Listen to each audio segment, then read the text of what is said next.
My great-grandma has Alzheimer's.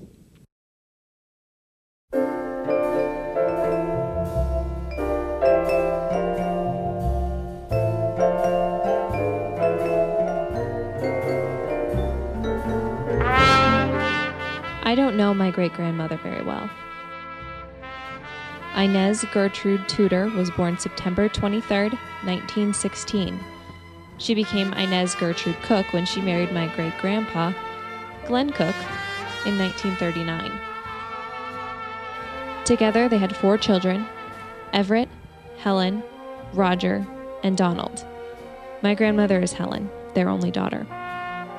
My family used to visit Grandma and Grandpa Koch on holidays. They had 2 extremely annoying dogs.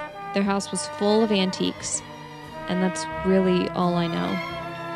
Great-Grandpa Koch died of cancer, and now Great-Grandma lives in a nursing home and is suffering from Alzheimer's.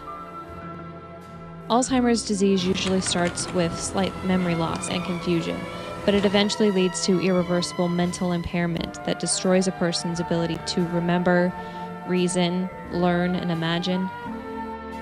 I'm looking through pictures and home movies to try and find Inez in action. I want to know what kind of mother and grandmother she was. I want to know who this woman was before the Alzheimer's robbed her of her ability to recognize her own face.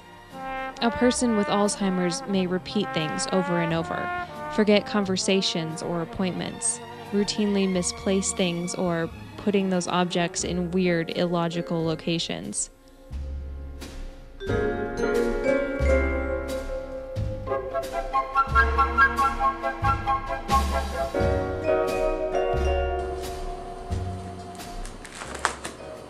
I don't think my great-grandma liked to have her picture taken very much. She's always in the background of all of these. But you can't get to know someone just by looking at pictures or reading about their disease on the internet. So I'm going to have to talk to the people who know my great-grandmother the best to find out who she really is.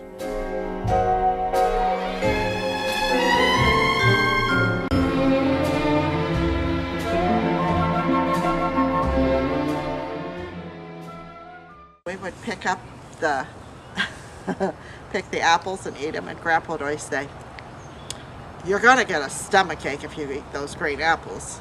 Never got a stomachache, and I ate them until the tree was chopped down. But we would always pick and then freeze. And the big thing with the cherries was you had to get them before the birds did. That's right. Once they were ready, it was like you had to do it right away, and there would be all of us picking cherries, and the kids would be picking them up off the ground. I start my journey by going to the houses where my great-grandma grew up with my 2 closest connections to her, my grandma Helen and my mom, Cheryl. Well, this is the home that my mother came to live in 1917. She was born in Hale, Missouri in 1916, September 23rd, and her father came up to get a job at the railroad. Them and some other of the family members came up. It must have been hard times for jobs down in Missouri, and Hale is just a very, very small farm town. Inez's father, Earl Tudor, died of pneumonia when she was 9 years old. Many of the household and motherly responsibilities fell to her. However, Daisy, her mother, didn't move back to Missouri with the rest of their extended family.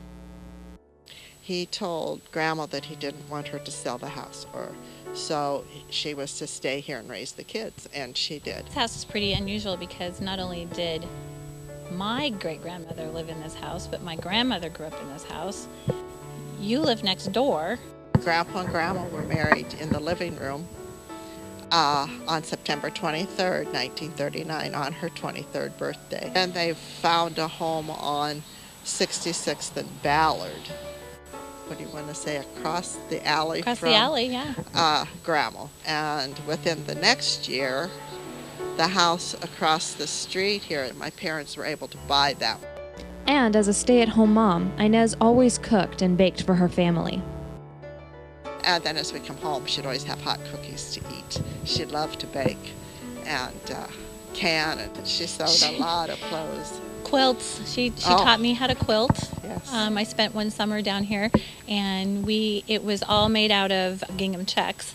that we cut squares for. Family was always very important. I mean, even the jobs that she held had to do with families. And you know, you think of her little world, it was basically Havelock, but she loved to travel.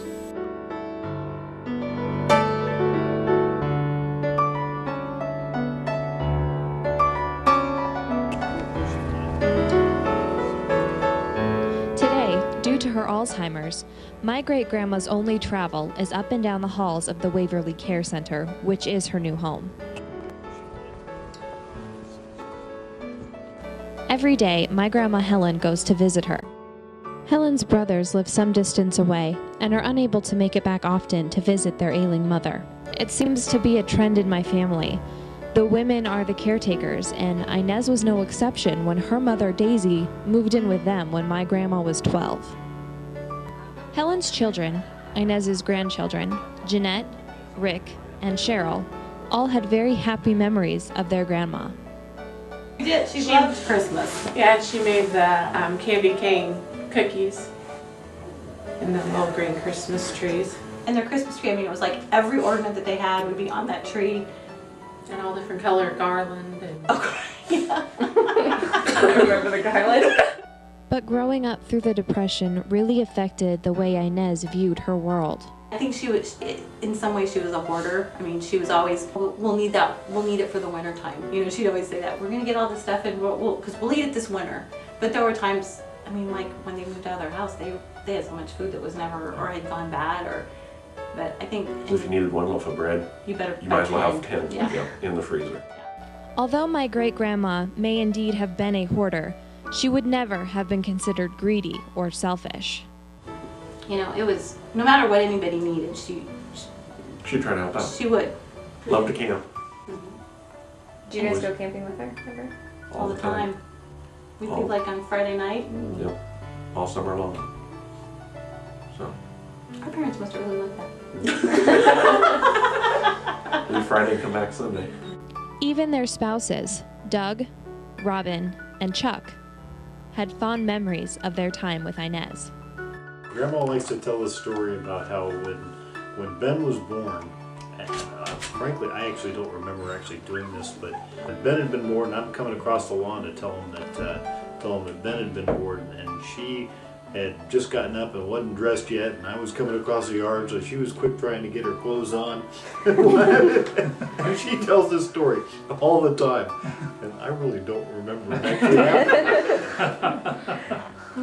I lived next door to her on the opposite side.